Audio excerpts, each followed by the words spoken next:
కోట శ్రీనివాసరావు ఇక లేరు. సినీ నటుడుగా, రాజకీయ నాయకుడిగా, శాసనసభ్యుడిగా, అలాగే పద్మ అవార్డు అందుకున్నటువంటి కళాకారుడిగా, ప్రజలందరికీ సుపరిచితుడైనటువంటి కోట శ్రీనివాసరావు ఈ తెల్లవారుజామున పరంపదించడం. ఆయన హైదరాబాదులో ఉంటూ ఉన్నారు. వాస్తవంగా ఒకప్పుడు విజయవాడ తూర్పు నియోజకవర్గ శాసనసభ్యుడిగా కూడా చేశారు భారతీయ జనతా పార్టీ తరఫున. ఇప్పుడు సెంట్రల్ నియోజకవర్గం, అప్పుడు తూర్పు నియోజకవర్గంగా ఉండేది. అప్పుడు విజయవాడ వెస్ట్ ఈస్ట్ ఉండేదన్నమాట. వాస్తవంగా 750కి పైగా సినిమాలు, అందులో ఎస్పెషల్లీ ఇప్పుడు ఆయనకి 83 ఏళ్ళు.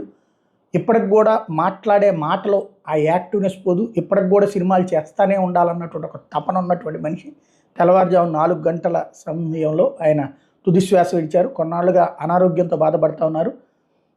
కోట శ్రీనివాసరావుకి సంబంధించినంత వరకు మనిషి ఎప్పుడూ ఏ ఒక్కళ్ళని